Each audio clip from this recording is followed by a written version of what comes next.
தேனிலும் தெளித்தேனிலும் மதுரமுள்ளவரும் பொன்னிலும் பசு பொன்னிலும் சிறந்தவருமாயிருக்கிற ஆண்டவராகிய இயேசு கிறிஸ்துவின் நாமத்தினாலே தேவ பிள்ளைகளாகிய உங்கள் யாவருக்கும் அன்பின் வாழ்த்துக்களை தெரிவித்துக் கொள்ளுகிறேன்.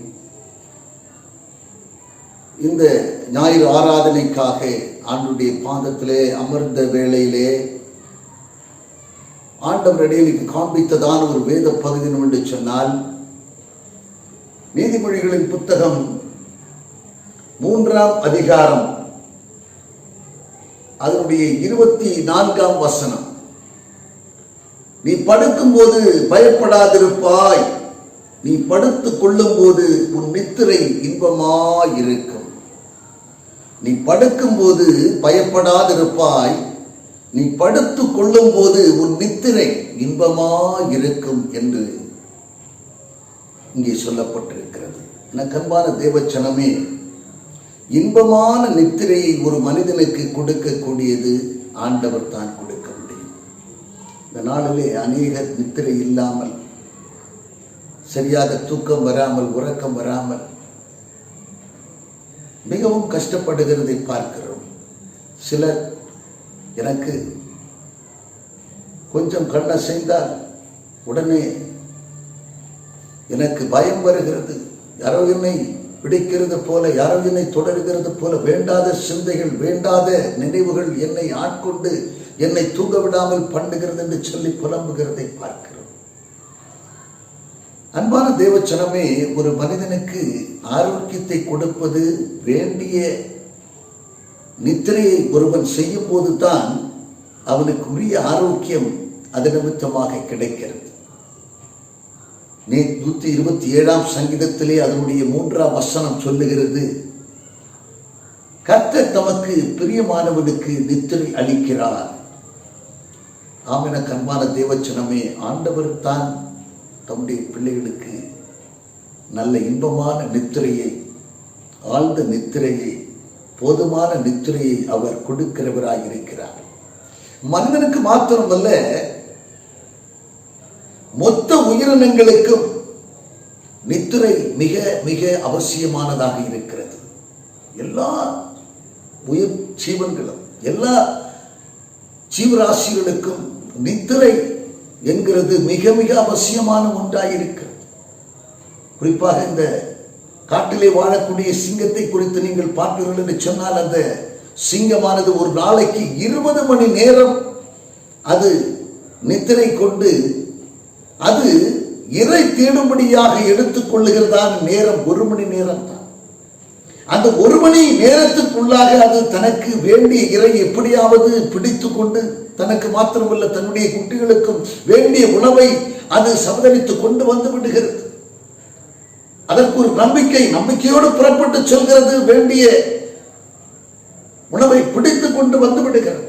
எனவேதான் அதை உதாரணத்துக்கு வேதத்திலே சொல்லப்பட்டிருக்கிறது, சிங்க குட்டிகள் தாட்சியடைந்து பட்டினியாயிருக்கும், ஆனால் கர்த்தரை தேடுகிறவர்களுக்கோ ஒரு நன்மையும் குறைப்படாது என்று வேதம் சொல்லுகிறது. எனக்கு அன்பான தேவச்சனமே, எல்லா உயிரினங்களுக்கும் நித்திரை மிக அவசியமாயிருக்கிறது. குறிப்பாக மனிதனுக்கு நித்திரையை என் ஆண்டவர் கொடுக்கிறார். நல்ல நித்திரையை, இன்பமான நித்திரையை, போதுமான வேண்டிய நித்திரையை ஆண்டவர் கொடுக்கிறார். சிலர் இருக்கிறார்கள், சிலர் எப்படி என்று சொன்னால் எப்போதும் நித்திரை இருந்து கொண்டிருப்பார்கள். அவர்கள் நித்திரை பிரியர்கள், எப்போதும் நித்திரை செய்து கொண்டிருப்பார்கள். கொஞ்சம் கிடைத்தால் போதும் உடனே நித்திரை, உடனே நித்திரை. அவர்கள் நித்திரை பிரியர்கள். அப்படி இருக்கக்கூடாது. ஆனால் ஆண்டவர் தம்முடைய பிள்ளைகளுக்கு, தம்மால் தெரிந்து கொள்ளப்பட்டதான தம்முடைய பிள்ளைகளுக்கு இன்பமான நித்திரையை கொடுக்கிறார் என்று சொல்லி பார்க்கிறோம். எனக்கு அன்பான தேவச்சனமே, இந்த நாளிலே பல சூழ்நிலைகளிலே, பல இக்கட்டான சூழ்நிலைகளிலே தேவ பிள்ளைகள் ஆழ்ந்த நித்திரையை செய்தார்கள் என்று சொல்லி நாம் வேதத்திலே நாம் பார்க்கிறோம். முதலாவதாக யோனாவை குறித்து பார்க்கும்போது, யோனா அங்கே ஆண்டவர் அவரிடத்திலே நினிவேக்கு போய் அவர் சொன்ன வார்த்தைகளை சொல்லி அங்கே பிரசங்கிக்கும்படியாக அவரிடத்திலே சொன்ன போது ஆண்டவர் சொன்ன வார்த்தைக்கு கீழ்ப்படியாதபடிக்கு தர்சீசுக்கு அவன் போகும்படியாக கப்பல் ஏறினான். பணம் கொடுத்து கப்பல் ஏறினான் என்று சொல்லி வேதத்திலே பார்க்கிறோம். அப்படி பிரயாணமாய் போகும்போது கப்பல் அங்கே கடலிலே ஒரு புயலை கட்டளையிடுகிறார். அந்த புயல் நிமித்தமாக கப்பல் அங்குமிங்குமாக அது நிலை மாறி அது பிரயாணித்துக் கொண்டிருக்கிறது. எங்கே முழுகிவிடுமோ என்கிறதான நிலையிலே அது தடுமாறி கொண்டிருக்கிறது. கப்பல் அங்குமிங்குமாக அசைவாடி கொண்டிருக்கிறது. அங்கே பிரயாணித்துக் கொண்டிருக்கிறதான ஜனங்கள், அங்கே அதிலே பணிபுரிகிறதான கப்பல் மாலுமிகள் எல்லோருமே அங்கே இதற்காக மிகவும் செய்வதறியாது அங்குமிங்குமாக ஓடிக்கொண்டிருக்கிறார்கள். இந்த சூழ்நிலையிலே யோனா என்ன செய்கிறான் என்று சொன்னால், கப்பலின் அடித்தட்டுக்கு போய் அங்கே மிக ஆழ்ந்த நித்திரையை செய்து கொண்டிருக்கிறான் என்று சொல்லி வேதத்தில் நாம் பார்க்கிறோம்.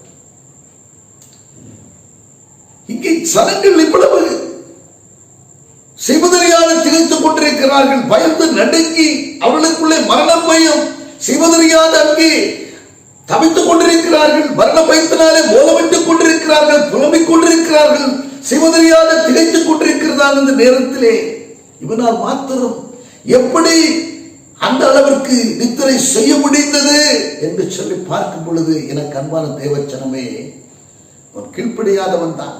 அவனுடைய சொல்லுக்கு கீழ்ப்படியாதபடிக்கு ஓடி போனவன் தான். ஆனாலும் அவன் எப்படி அந்த நித்திரை எது நிமித்தமாக அந்த நித்திரை அவனுக்கு கொடுக்கப்படுகிறது என்று சொன்னால், அவனை குறித்த ஒரு பேக்ரவுண்ட் என்ன சொல்லுகிறது என்று சொன்னால், அவனை குறித்ததான ஒரு காரியம் சொல்லப்பட்டிருக்கிறது வேதாகமத்திலே. அவன் கர்த்தரிடத்திலே பயபக்தியா இருந்தவன் என்று சொல்லி யோனா 1ஆம் அதிகாரத்திலே அதனுடைய 5ஆம் வசனம் சொல்லுகிறது. கர்த்தரிடத்திலே அவன் பயபக்தியா இருந்தவன். கர்த்தரிடத்திலே அவன் பயம் பக்தி இரண்டுமே அவனிடத்திலே இருந்தபடினாலே, பயபக்தியாக இருந்தபடினாலே, அப்படி பயபக்தியாக இருந்தது நிமித்தமாக அவனால் அந்த வேளையிலும் அந்த கிரிட்டிக்கலான ஒரு சூழ்நிலையிலும் கூட அவனால் ஆழ்ந்த நித்திரை செய்ய முடிந்தது. எனக்கு அன்பான தேவச்சனமே, இந்த நாளிலே யாருக்கு ஆண்டவர் இன்பமான சுகமான நித்திரையை கொடுக்கிறார் என்று சொன்னால், முதலாவதாக அவருக்கு பயந்து நடக்கிறதான பிள்ளைகள், அவரிடத்திலே பக்தியாக இருக்கிற பிள்ளைகள். வேதம் சொல்லுகிறது, சங்கீதம் 4ஆம் அதிகாரத்திலே 3ஆம் வசனம் சொல்லுகிறது, கர்த்தர் பக்தி உள்ளவர்களை தமக்கென்று தெரிந்து கொண்டார் என்று சொல்லி வேதம் சொல்லுகிறது. பக்தி உள்ளவர்களை தமக்கென்று தெரிந்து கொள்ளுகிறார். தம்மால் தெரிந்து கொள்ளப்பட்ட தமிழத்திலே பயபக்தியாக இருக்கிறவன் தான் யோனா.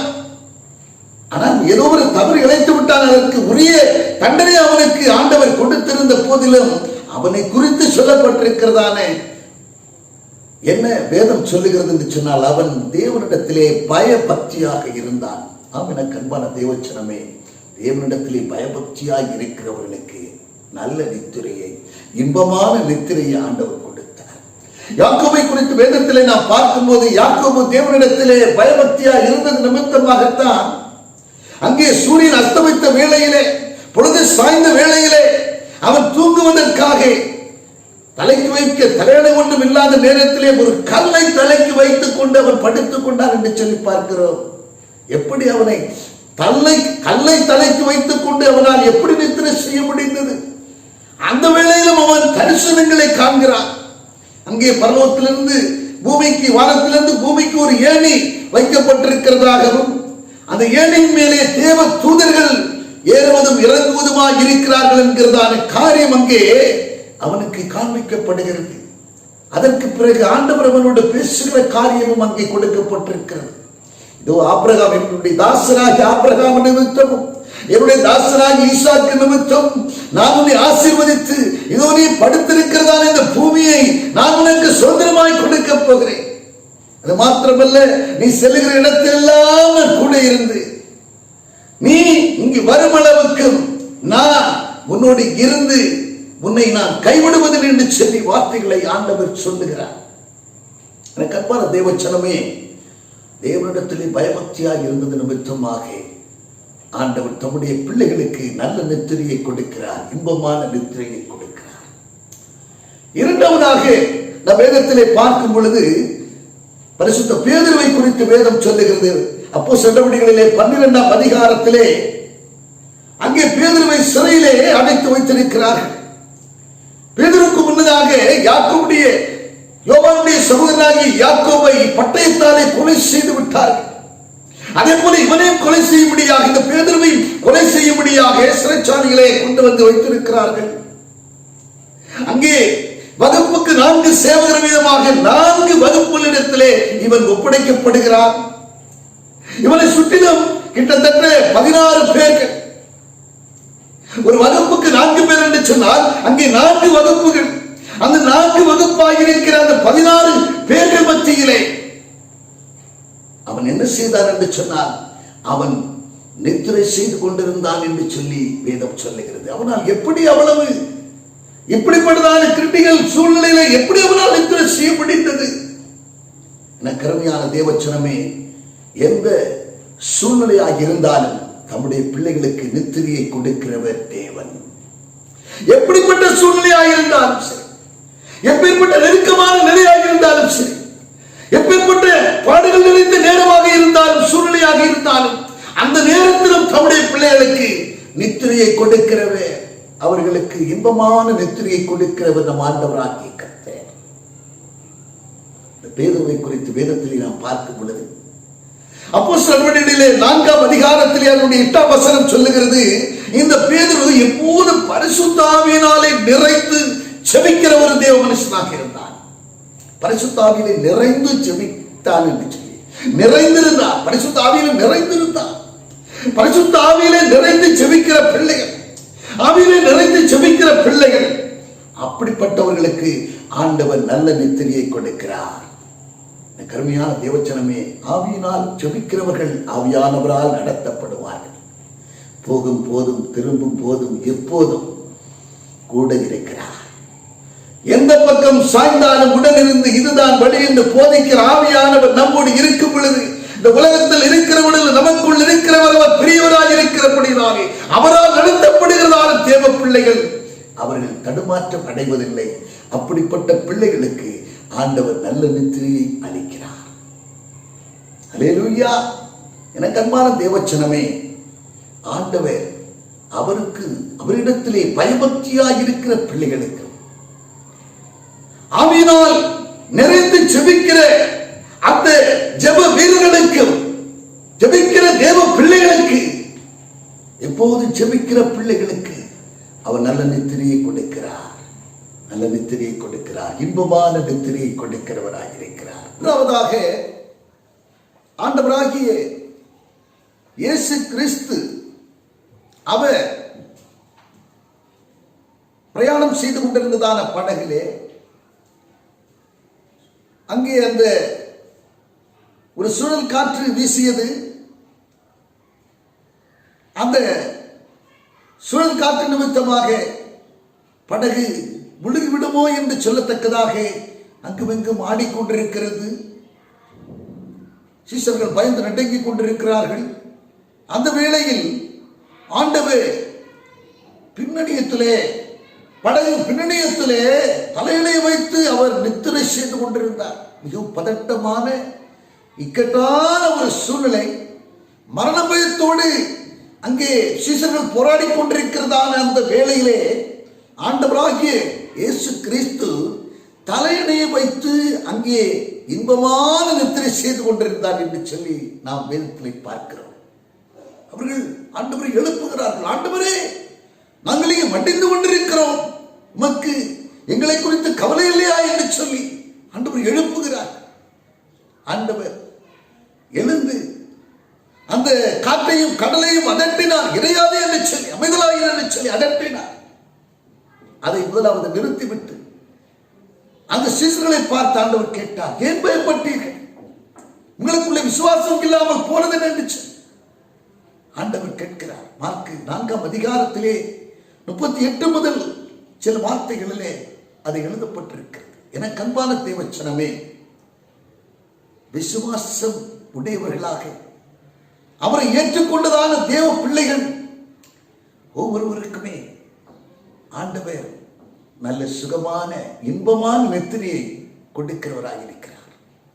அவனுக்கு அன்பான தேவச்சனமே, ஆண்டவருக்கு பயப்படுகிற, அவரிடத்திலே பக்தியாயிருக்கிற, பயபக்தியாயிருக்கிற பிள்ளைகளுக்கு, எப்போதும் ஆவிலே நிறைந்து செபிக்கிற பிள்ளைகளுக்கு, அவரிடத்திலே விசுவாசமாயிருக்கிற பிள்ளைகள், அவரை முற்று முழுவதுமாக விசுவாசிக்கிற, எனக்கு இந்த காரியத்தை நிச்சயம் செய்து முடிப்பார் என்கிறதானே அந்த விசுவாசத்தோடு எப்போது காணப்படுகிற தேவ பிள்ளைகள், அவரால் நடத்தப்படுகிறவர்கள், நிச்சயமாக அவர்களுக்கு, அப்படிப்பட்டவர்களுக்கு நல்ல இன்பமான நெத்துரையை ஆண்டவர் கொடுக்கிறார். 3ஆம் சங்கீதத்திலே வேதம் சொல்லுகிறது, 3ஆம் சங்கீதத்திலே 5ஆம் வசனம், நான் படுத்து நித்திரை செய்தேன், விழித்துக் கொண்டேன், கர்த்தர் என்னை தாங்குகிறார். தேவச்சனமே, நித்திரையிலே ஒவ்வொரு முறையும் ஒவ்வொரு நொடி பொழுதிலும் நம்மை தாங்குகிற தேவனாயிருக்கிறார். நம்மை தாங்குகிறார். ஒவ்வொரு முறை நித்திரை செய்யும் போதும், நித்திரைக்கு போகிறோம், காலையில் எழுந்தால் தான் ஆச்சு, இல்லை என்றால் போச்சு. நாம் உள்ளே மூச்சை இழுக்கிறோம், அதை வெளியே விட்டால் தான் ஆச்சு, இல்லை என்றால் போச்சு. அவன கருமையான தேவச்சனமே, ஒவ்வொரு பொழுதிலும் நாம் விடுகிற மூச்சு, உள்ளே இழுத்து வெளியே விடுகிற மூச்சு, அவர் கொடுக்கிற ஈவு என்கிறதை மறந்து விடாதீர்கள். எனவேதான் வேதம் சொல்லுகிறது, நாம் நிர்மூலமாகாதிருப்பது, நாம் நிர்மூலமாகாதிருக்கிறது தேவனுடைய சுத்த கிருபையாயிருக்கிறது என்று வேதத்தில் நாம் பார்க்கிறோம். தேவச்சனமே, இன்றைக்கு அநேகர் சரியான நித்திரை இல்லாமல், தூக்கம் இல்லாமல், உறக்கம் இல்லாமல், பலவித தொந்தரவுகளினாலே, இடையூறுகளினாலே வருத்தப்படுகிறார்கள், கஷ்டப்படுகிறார்கள், வேதனைப்படுகிறார்கள். நடுராத்திரியிலே எழுந்து உட்கார்ந்திருக்கிறார், ஐயோ எனக்கு தூக்கம் வரவில்லையே, ஐயோ எனக்கு உறக்கம் வரவில்லையே, நான் என்ன செய்யட்டும் என்று சொல்லி பல காரியங்கள் நிமித்தமாக அவர்கள் விசனப்பட்டுக் கொண்டிருக்கிறதான இந்த நாட்களிலே ஆண்டவரால் தெரிந்து கொள்ளப்பட்ட அவருடைய பிள்ளைகள், அவருக்கு பயந்திருக்கிற பிள்ளைகள், அவரிடத்திலே பக்தியாயிருக்கிற பிள்ளைகள், எப்போதும் செபித்துக் கொண்டிருக்கிற, பேதுருவை போல ஆவியில நிறைந்து, பவுலை போல ஆவியில நிறைந்து செபிக்கிறதானே செப வீரர்கள், வீராக்களைகள், அவர்களுக்கு ஆண்டவர் இன்பமான நித்திரையை கொடுக்கிறார். எனக்கு அன்பான தேவச்சனமே, அவரிடத்தில் பயபக்தியாகிறீர்கள், அவரிடத்தில் விசுவாசமாகிறீர்கள். எப்போதும் ஜெபிக்கிற, ஆவியிலே நிறைந்து ஜெபிக்கிற பிள்ளைகளாக நீங்கள் இருப்பீர்கள் என்று சொன்னார். கர்த்தர் உங்களை உங்கள் நித்திரையிலே உங்கள் கூட இருந்து படுக்கையிலே உங்களை தாங்கி உங்களை நடத்துவார் என்கிறதிலே கொஞ்சம் சந்தேகம் இல்லை. ஒரு நோக்கி பார்ப்போமா பிரியமானவர்களே? ஒரு தடவை சந்துரவா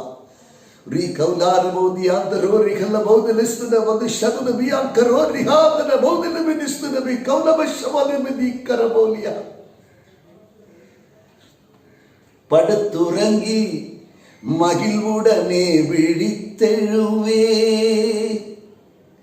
ஏனெனில் கர்த்தர் என்னை ஆதரிக்கிறீர்.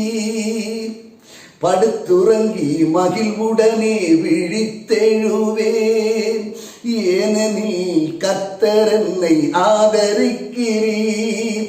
அச்சமில்லையே, கலக்கமில்லையே, எனக்கு அச்சமில்லையே, கலக்கமில்லையே, வெற்றி தரும் கர்த்தர் என்னோடே. தோல்வி என்றும் எனக்கில்லையே, சொல்லுவோ, வெற்றி தரும் கர்த்தர் என்னோடே. தோல்வி என்றும் எனக்கில்லையே.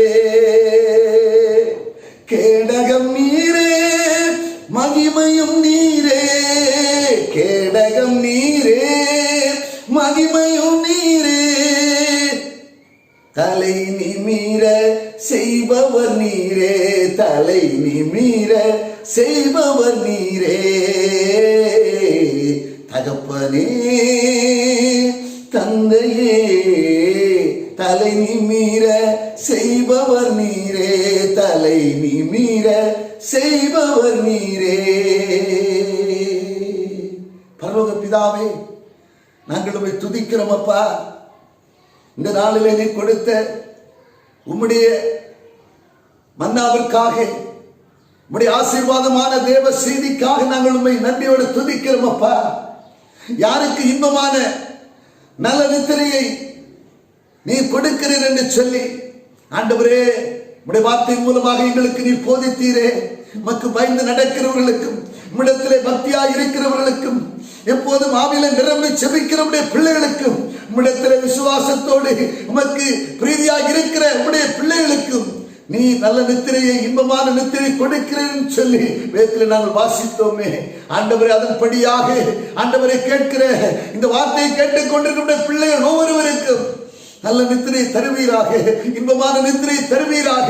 சரியான நித்திரை இல்லாமல், தூக்கம் இல்லாமல், சரியான உறக்கம் இல்லாமல் நாள்தோறும் அவதிப்பட்டு கொண்டிருக்கிற ஒவ்வொரு பிள்ளைகள் மேலும் மனம் இறக்குவீராக. அவர்கள் மேல் மனம் இறக்கும் ஆண்டவரே. இதனால் முதற்கொண்டு நல்ல நித்திரை தருவீராக. உடைய பிள்ளைகள் நமக்கு பயந்திருக்கும்படியா, விசுவாசமாய் இருக்கும்படியா, எப்போதும் ஜெபிக்கிற பிள்ளைகளாக, எல்லாவற்றுக்காக நோக்கி கூப்பிடுகிற பிள்ளைகளாக இவர்கள் மாறட்டும் அப்பா. ஆண்டவரே, நாட்கள் பொல்லாதவர்களாக இருக்கிறபடினால இனி வருகிற நாட்களை மக்கள் பிரயோஜனப்படுத்திக் கொள்ள பேருதவி செய்ய வேண்டும் என்று ஜெபிக்கிறோம்ப்பா. உடைய கரத்தில் கூட ஜெபிக்கிறோம். பொறுப்படுத்திக் கொண்டு வழி நடத்தும் இயேசு கிறிஸ்துவுல ஜெபிக்கிறோம் நல்ல அன்பின் பரலோக பிதாவே, ஆமென். ஆம். ஹல்லேலூயா, ஹல்லேலூயா, ஹல்லேலூயா.